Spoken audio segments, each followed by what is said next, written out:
자, 5월 둘째 주 주식 강의 시작하겠습니다. 한 주를 건너뛰고 2주 만에 강의를 하네요.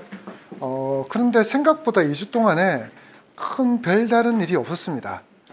트럼프가 막 떠들어대는 건 이제 너무나 당연해서 트럼프에 대한 이야기는 제가 애써 배제를 했습니다. 꼭 우리가 다뤄야 될 이야기가 좀 중요한 문제가 있으면 주제를 한번 다뤄보려고 했지만 그렇게 크게 중요한 건 없었는데 제가 이걸 어제 새벽 2시까지 자료를 한번 만들었거든요. 그래서 제가 2시 만들고 마지막으로 톡을 유진국님께 사랑의 톡을 하나 보내고 잠이 들었는데 그 사이에 또 트럼프가 일을 저지르긴 했습니다. 의약품에 또 관세를 부과한다는 그런 사고를 치긴 했지만 그것 또한 저는 크게 여러분이 보유하는 종목에 문제가 없을 거라 생각을 해서 그 주제는 굳이 안 다룰 겁니다. 의약품 관세에 대한 부분들은 사실 트럼프가 하고 하는 그 이유는 중국의 제약회사들을 견제하는 겁니다. 미국의 제약시장에 특히 원료의약품은 거의 대부분 중국 걸 쓰고 있고요. 그 원료의약품 중에 하나가 요즘 사회적 문제가 되고 있는 펜타닐도 거기에 포함이 됩니다. 그래서 원료의약품과 그리고 복제약으로 대비되는 바이오시밀러들, 그것도 중국의 제약회사들이 많이 미국 시장에 진출해 있으니 그걸 누르려고 하는 건데 그게 또 공교롭게도 우리나라 제약회사 몇몇에서는 피해가 될 수 있습니다. 가장 피해가 되는 건 바이오시밀러 대표회사인 삼성바이오로직스와 셀트리온이 될 수 있을 거고요. 그리고 일반 의약품을 수출하는, 사실 우리나라가 미국에 일반 의약품을 수출하는 기업이 거의 없습니다. 다만 앞으로 수출 예정인 기업들이 유한양행, 렉나자라든지 그리고 한미약품 정도 이렇게 생각하시면 될 겁니다. 그런데 그것 또한 저는 크게 문제될 것은 아니라고 생각하기 때문에 너무 그렇게 생각할 필요는 없을 것 같고요. 그래서 굳이 주제로는 따로 다루지 않겠습니다. 자, 그러면 첫 번째로 여러분하고 다룰 문제는 이겁니다. 제가 주식 수업에 환율을 이걸 가지고 이야기를 다룬다는 것을 따로 챕터를 만들어서 다룰 거라 생각을 안 해봤는데요. 네, 오늘 제일 첫 주제로 그만큼 중요한 문제라서 첫 주제로 다루겠습니다. 자, 첫 번째 주제, 환율 드디어 1,300원대 진입입니다. 여러분들 지금까지 우리가 환율 계속해서 얼마 있다고 생각했습니까? 1,400원요. 근데 여러분 연휴 지나고 나서 갑자기 환율이 1,300원대로 떨어졌다라고 뉴스를 받았을 겁니다. 근데 오늘 떨어진 게 아니라 사실 연휴 동안 외환 여기 시장인 NDF 시장에서 1,380원대까지 떨어졌습니다. 그러면서 갑자기 오늘 아침 여러분들이 공식적으로 받아본 환율표에 보면 1,380원대 진입 이런 식으로 나왔을 겁니다. 자, 그리고 우리 연휴 동안에 그럼 무슨 일이 있었길래 갑자기 우리나라의 돈의 가치가 환율이 1,380원까지 떨어졌다는 것은 우리나라의 돈의 가치가 어떻게 됐다는 겁니까? 올라간 겁니다. 우리나라 돈의 가치가 형편없으면 1,400원, 1,500원대로 가는 거죠. 자, 그런데 우리나라 돈의 가치가 갑자기 1,380원, 우리나라 돈의 가치가 오를 만한 일이 연휴 동안 있었나요? 특별한 일이 연휴 동안은 없었어요. 연휴 동안 없었는데도 우리나라 그리고 경제, 그러니까 기업들이 다 쉬고 있는 동안에 갑자기 환율이 변화가 생겼다. 이건 우리나라 자체적인 연휴 이유보다는 어디에 문제가 있을까요? 바깥 상황들에 문제가 좀 있었다는 거죠. 그 이유를 확인해 보니까 이렇습니다. 첫 번째로는 엔비디아의 아랍에미레이트 반도체 수출 규제가 완화되었다는 겁니다. 여러분 이해가 안 되실 건데 엔비디아의 고성능 AI 칩이 중국의 그 수출이 금지됐다는 건 여러분 익히 알고 있고 중국을 견제하기 위해서 그런다는 건 이해가 되는데 아랍에미레이트에 왜 엔비디아 칩을 수출을 못하게 했을까요? 아랍에미리트라면 우리가 알고 있는 두바이, 아부다비 이런 데인데 거기에 인공지능 반도체 칩을 고성능 전용 반도체 칩을 수출 못하게 했습니다. 사실은 그쪽 나라를 견제하는 게 아니라 이쪽이 중국에 우회 수출하는 통로다 보니까 미국이 아랍에미리트의 반도체 수출 규제를 하고 있었죠. 그런데 이걸 갑자기 완화시켰습니다. 자, 그러니 시장에서는 이걸 어떤 신호로 받아들인 겁니까?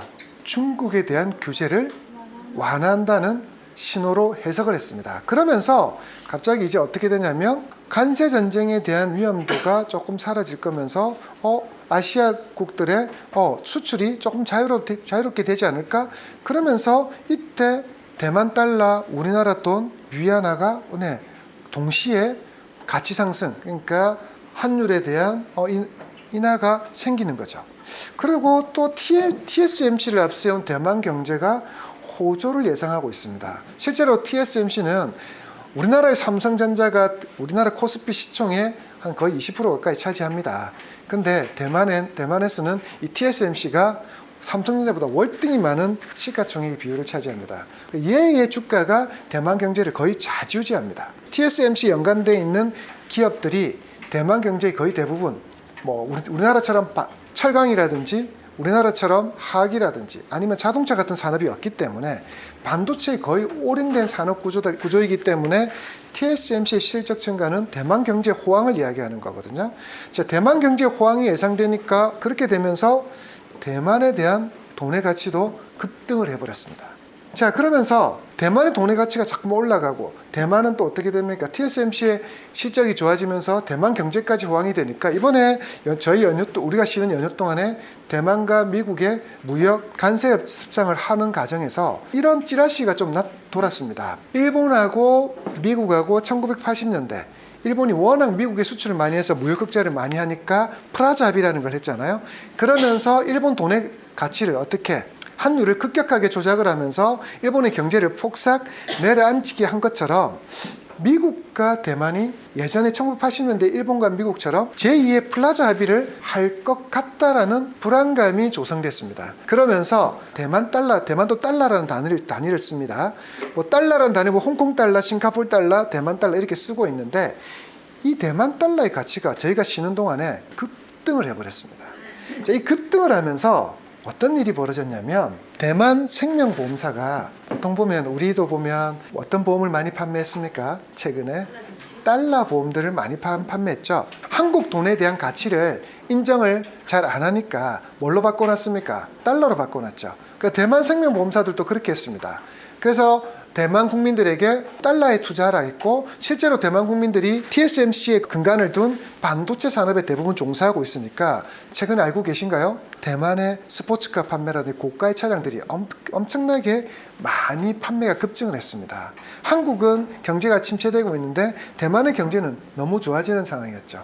그러다 보니까 그 사람들이 그 많은 여력들을 또 뭘 했냐면 달러 보험들, 생명보험사를 통해서 많은 보험을 가입했고 실제로 대만은 최근 2년간 보험가입이 엄청나게 증가했습니다. 자, 그 증가한 보험료들을 대만 생명보험사들은 달러의 상품으로 바꿔놨고 달러로 다 변환을 시켜놓은 거죠. 대만 달러를 팔고 미국 달러로. 자, 그런데 이렇게 우리가 이걸 할 때는 어떤 기대감을 가집니까? 우리나라를 기준으로 치면 우리나라 돈의 가치는 없어지고 미국 돈에도 가치가 더 높아질 거라는 기대감으로 돈을 이렇게 바꿔놨는데 지금 대만 입장에서는 어떻게 된 겁니까? 대만 돈의 가치가 올라가고 달러의 가치가 떨어지니까 생명보험사 입장에서는 고객들이 나중에 돈을 돌려달라고 요구했을 때 내줄 뭐가 없는 겁니까? 다 미국 달러로 바꿔놓으니까 자기 돈으로 갖고 있는 보유자산이 없으니 급격하게 빨리 손절을 해서 뭘로 바꿔야 됩니까? 미국 달러를 팔고 대만 달러를 확보해야 되는 그런 상황이 됐거든요. 자, 그런데 연휴 동안에 대만의 외환시장은 우리나라보다 규모가 적고 전 세계적에서는 엄청나게 적은 규모를 유지하고 있기 때문에 급격하게 미국 달러를 확보해야 되는 얘들 입장에서는 그럴 방법이 없었던 거죠. 그러면서 얘들이 택한 게 뭐였냐면 우리나라 시장을 눈독 들인 겁니다. 우리나라 시장에 눈독을 들이면서 한국에 가서 미국 달러를 바꿔야겠다라고 생각했습니다. 그러면서 한국의 NDF 시장, 여기 외환시장에서 갑자기 얘들이 자기들이 보유하고 있는 미국 달러를 팔고 뭘 사기 시작했냐면 우리나라 돈을 사기 시작했습니다. 우리나라 돈을. 대만 달러로 바꿀 방법은 없으니까 미국 달러를 팔아서 우리나라 돈으로 바꾼다는 건 어떤 의미냐면 대만 달러와 우리나라 달러의 움직임이 같거나 아니면 약간의 차이 정도밖에 없는 산업 구조를 갖고 있기 때문에 차선책으로 한국 돈을 엄청나게 사모으면서 갑작스럽게 우리나라의 돈의 풍기 현상이 일어나면서 갑자기 원화 가치가 상승해 버렸습니다. 희한하죠. 저도 지금까지 경제 공부하면서 우리나라 돈의 가치가 대만 때문에 이렇게 급변동이 있다는 건 처음 들어봅니다. 자, 그렇게 돼버리면서 우리나라 돈의 가치가 갑자기 원화가 1,400원대에서 1,400원대 급격하게 떨어져 버렸습니다. 자, 그러면 이게 일시적인가? 그렇게 해서 대만의 달러의 교체 수요 때문에 생긴 거니까 일시적인가 봤을 때 그렇진 않을 것 같습니다. 지금 미국은 강달러보다 약달러를 용인하고 있고, 그리고 자기네들은 약달러로 하고 자신과 거래하는 국가들, 특히 자신과 무역 거래를 하면서 흑자를 많이 내는 나라들, 그게 우리나라와 일본과 대만과 중국 같은 나라죠. 그런 나라에게는 너희들 돈의 가치는 높여, 이런 식으로 지금 압박을 하고 있기 때문에 울며 겨자 먹기로, 아마 지금 대만도 그런 상태로 지금 하고 있는 것 같고요. 대만이 이런 식으로 협상을 했기 때문에 일본도 우리나라도 아마 그런 쪽으로 협상이 진행되지 않을까라고 싶습니다. 그러니 지금 미국이 아직까지 우리나라에게 너희들 환율을 조금 더 정상화시켜라 뭐 이렇게 말은 하지는 않았지만, 아마 또 우리나라도 실무진이 같지만 대통령이 아직까지 안 뽑힌 상태니 완벽하게 협상을 못하는 상태거든요. 그렇게 되면 우리나라 돈의 가치를 조금 더 자기들 입장에서는 정상하고요, 그리고 우리들 입장에서는 우리 돈의 가치를 급격하게 강화시키는 그런 방향으로 가지 않을까 싶습니다. 자, 그러면 원화 강세가 일시적이 아니라 저는 지속돼야 될 상황 같거든요. 그래서 여러분은 환율이 1,300원대가 됐다라고 하면, 투자를 공부하는 분들이라면 그런가 보다, 여행 가면 좋겠네, 이런 생각만 하지 마시고요. 여행 가면 좋긴 합니다. 이제 바꿀 때 조금 더 유리해졌으니까요. 뭐 특히 베트남 갈 때는 동으로 안 바꾸고 달러를 바꿔서 동으로 하니까 이제 베트남 여행하시면 훨씬 더 좋고요. 필리핀 가가지고 카지노에 가실 때도 훨씬 더 유리한 환경이 조성됐습니다. 그런데 투자를 공부하는 분이라면 단순하게 여행에 대한 편의만 생각하지 마시고, 이럴 때는 내가 투자 아이디어를 또 발생을 시켜야죠. 이제 원화가 강세가 됐으니까 어떤 업종이 수혜가 되겠다, 이걸 예측하고 하시는 게 여러분이 투자를 배운 사람들의 태도죠. 자, 그래서 원화 강세 수혜주를 여러분은 이제 눈독 들여서 보시고 지금 이렇게 투자해 놓으면 좋은 수익을 낼 수 있겠죠. 일반적으로 원화 강세 수혜주는 항공, 정유, 에너지, 식품주입니다. 자, 그러면 왜 이런 기업들이 원화 강세 수혜주인지 한번 이번 기회에 공부 좀 해볼까요? 항공은 왜 원화 강세 수혜주입니까? 항공이라 그러면 대한항공, 제주항공, 이제 아시아는 없어졌으니까 여러분이 일반적으로 알고 있는 국적기를 가지고 있는 항공사를 말합니다. 자, 그런 기업들은 왜 원화 강세가 되면 수혜주가 될까요? 자, 많은 분들이 이렇게 되면 기름을 살 때 싸지니까 그렇다고 하는데, 그건 한 20%의 이유고요. 실제로는 80%의 이유는 이겁니다. 모든 국적 항공사의 비행기들은 다 리스를 해옵니다. 근데 그 리스 계약이 원화 계약이 아니라 달러 베이스 계약이거든요. 자, 근데 그 비행기가 엄청 비싸잖아요. 근데 그 비행기에 매달 내는 리스료만 해도 엄청난데, 거기서 원화가 조금만 강세가 돼서 1,400원대가 아니라 1,300원 떨어지면 얘들은 그게 고스란히 실적으로 이연이 됩니다. 실적으로 반영이 되는 거죠. 그러니까 우리 쉽게 생각해 봅시다. 우리가 자동차 계약을 했는데 우리가 그걸 자동차 할부 또는 리스로 했는데 그걸 달러로 했다 칩시다. 그러면 여러분 입장에서는 1,400원대 내가 내야 될 게 100만 원인데 1,300원이 되면 90만 원을 낸다 그러면 10만 원이 뭐가 생기는 겁니까? 가계부에 도움이 되잖아요. 마찬가지로 항공주는 그런 부분입니다. 물론 이렇게 되면 원유를 사오는 가격들이 조금, 우리가 비용들이 줄어들면서 항공유에 대한 가격도 약간의 덕을 볼 수 있지만, 더 큰 것은 그 리스료입니다. 그래서 환율에 따라서 항공주는 엄청난 타격을 볼 수도 있고 이익을 또 볼 수도 있는 거죠. 그래서 지금 1,400원 후반대까지 갔을 때 항공주는 주가가 바닥인 이유가 여기에 있습니다. 자, 그러니 항공주가 앞으로 덕을 볼 수 있다는 거 이해하셨을 거고요. 두 번째로 정유는 이제 이해되죠. 아까 방금 말씀드린 이유하고 비슷한, 항공주를 할 때 잠시 언급했던 것처럼 얘들이 원유를 사오죠. 사올 때는 국제 원유 가격도 중요하지만 그걸 뭘로 사와야 됩니까? 원유 결제는 달러 베이스로 결제가 됩니다. 그러니 달러를 줘야 되는데 하나를 사올 때 기준 가격이 60달러라고 그러면 그 60달러에서 50달러 되고 70달러고 되는 것도 정유사의 부담이지만, 똑같은 60달러라도 1,400원에 사오는 것과 1,300원에 사오는 것은 그들의 지출 비용이 달라지니 그게 이익으로 잡히는 거죠. 특히나 지금 정유사는 워낙 원유 가격이 떨어지는 바람에 정제 마진이 없어서 실적이 안 좋은데, 이렇게 환율에 대한 약간의 수혜를 받을 수 있으면 실적이 급격하게 개선될 수 있는 좋은 여건이 되겠죠. 자, 그리고 정유주는 SK이노베이션과 S-오일이 될 거고요. 에너지주는 여러분 잘 알고 있는 한국전력이 됩니다. 한국전력은 또 왜 원화 강세 수혜주일까요? 이것도 이해되나요? 자, 한국전력은 발전하는 방식이 태양광 풍력도 있겠지만 외부에서 사와야 될 하석에너지 있죠. 그게 석유도 될 수 있고 LNG도 될 수 있고 가스 그리고 석탄도 될 수 있죠. 그런 발전소를 운영하는 데 있어서 드는 원화 강세로 인해서 비용이 줄어드니 이런 기업들도 수혜주가 됩니다. 자, 그리고 마지막으로 식품주. 식품주는 왜요? 이까지는 이해했어. 그래. 석유 가격, 석탄 이런 가격에 이해했어. 근데 식품주는 왜요? 식품주는 여러분이 좋아하는 롯데 웰푸드, 삼양식품, 대상 뭐 이런 기업들입니다. 이게 왜요?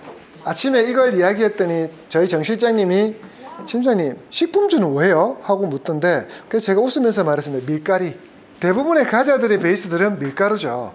그 밀가루를 대부분 다 어떻게 합니까? 밀을 수입을 하고 있고요. 그리고 롯데 웰푸드 같은 경우는 요즘 실적이 그렇게 안 좋았던 게 초코 가격이거든요. 코코아 가격.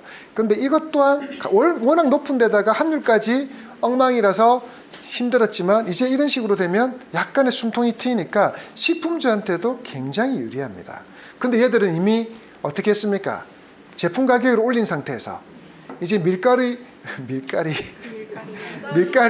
수익 가격이 떨어지면서 제품 가격을 올려놨는데 자기들의 이 부분에 변화가 생기니까 마진이 얘들은 지금 좋은데 더 좋아진 상황입니다. 자, 그래서 식품주에도 주목을 해야 되는 거죠. 자, 그럼 실제로 이런 기업들이 어떻게 주가에 반영되고 있는지를 우리는 한번 봐야 되겠죠. 제가 이건 오늘 주가의 흐름들을 실제로 어떻게 됐는지를 한번 보고 싶었습니다. 자, 첫 번째 대한항공. 자, 대한항공 어때요? 역시 바로 반영을 하죠. 그래서 아침에 이걸 알고 바로 투자를 하셔야 되는 겁니다. 아침에. 자, 사신 분, 나 이거 예측하고 사신 분. 저는 아침에 이걸 예측하고 있었거든요. 이 자료를 아침에 드렸죠, 실장님? 자, 대한항공, 제주항공. 자, 제주는 조금 드무네요. 자, 대한항공이 여기에 대한 더 수혜자가 되는 이유가 뭘까요? 그렇죠, 비행기 대수가 많죠. 엄청나게 많은 비행기 대수, 그리고 얘들은 고가의 비행기가 많아요. 그래서 리스가 엄청 많으니 대한항공이 더 큰 수혜주가 될 수 있죠. 자, 그 다음이 아까 정유주였죠. 네, S-OIL 한번 볼까요? 네, S-OIL. 오, 얘는 크게 변화가 없네요. S-OIL은 지금 실적을 보시면 알겠지만 정제 마진이 너무 안 좋아서 실적이 거의 대부분 적자거든요. 그래서 이렇게 반영이 안 된 것 같고요. 뭐 SK 이노베이션도 크게 그러면 변화가 없을 수도 있겠네요. 네, 크게 변화가 없고요. 그 다음에 한국전력. 얘는 오늘 올라야 될 자리에 무슨 문제가 생겼습니까? 원전 취소가 되니 많이 이런 말 나왔죠? 자, 그런데 어떻게 했어요? 아침에 좀 떨어지다가 바로 우와 올려놨죠. 근데 한국전력. 실제로 얘는 만약에 이런 이유가 없었으면 많이 떨어져야 되는데 한국전력, 여러분 한국전력이 3.91% 오른다는 건 웬만한 기업들 상한가 간 겁니다. 한국전력은 정말 무거운 기업이라서 안 가거든요. 근데 이제 얘가 수혜주가 된 거고요. 그리고 삼양식품 볼까요? 오늘 떨어졌네요. 롯데웰푸드 한번 볼까요? 자, 변화 없고요. 대상. 네, 대상 정도 조금 올랐네요. 자, 그럼 여기서 여러분이 이제 유추할 수 있는 건 시장은 어디에 주목하고 있다? 항공과 어디? 에너지주 집중하고 있다. 특히 항공 쪽에 좀 많은 비중을 싣고 있네요. 그러다 보니까 주로 어디 보면 수급도 보면 대한항공의 수급 한번 볼까요? 다른 쪽의 수급은 모르겠는데 대한항공 수급 한번 봅시다. 대한항공 수급 보니까 외국인과 기관이 오늘 거의 싹쓸이를 했네요. 오늘부터 뭐라 그럽니까? 1일. 자, 오늘부터 상승 1일로 잡아놓은 것 같습니다. 오늘부터 1일 하는 것 같고요. 그리고 한국전력은 조금씩 움직이고 있었는데, 자, 한국전력은 또 여기도 오늘부터 1일이네요. 그동안 철저하게 기관의 외면을 받다가 어떻게 됐나요? 기관에서 매수가 들어오면서 오늘부터 또 여기도 1일을 하고 있는 것 같습니다. 자, 그러니 여러분 투자를 공부하신다는 분은 이런 부분들의 변화들을 인지를 잘하고 계셔야 됩니다. 이걸 꼭 기억해 두셔야 됩니다. 오늘 말씀드린 이 내용을. 이 상황은 항상 일정 기간을 가지고 반복을 합니다. 자, 반복을 하니까 이렇게 원화가 강세가 됐다? 그럼 여러분 아침에 딱 뭘 해야 됩니까? 대한항공 빨리 눌러야 되는 거예요. 자, 반대로 원화 약세가 되면 어떤 게 수혜주가 됩니까? 모든 수출주. 반도체와 자동차, 네, 이런 부분들이 수혜주가 되죠. 그러니 여러분 이제 이걸 이제 유출을 한 것처럼 그러면 반대로 반도체 자동차는 지금 상황에서 악재구나라고 또 유출을 해야 되는 겁니다. 왜 악재냐면 수출 베이스로 하는 업체들은 오늘 썩 좋지 않을 겁니다. 자, 지금까지는 혹시 보셨습니까? 조선주가 자체 실적으로도 좋았지만 다들 달러로 결제를 받아놨기 때문에 한차익이 실적 발표에 꽤 많았다는 걸 자기들이 인정했습니다. 그런데 그 한차익이 어떻게 될까? 이제는 줄어들죠. 그러면 이제 수출 베이스로 하는 기업들, 이런 기업들은 썩 좋지 못할, 그래서 약간의 이 상황이 지속되면 영업이익 감소를 각오를 해야 되는 상황이죠. 그래서 여러분은 환율에 민감하게 생각해야 됩니다. 투자를 하시는 분이라면 반드시 기억해야 될 거, 환율과 국채금리. 이 변화는 꼭 기억해. 그래서 틈틈이 확인을 해야 됩니다.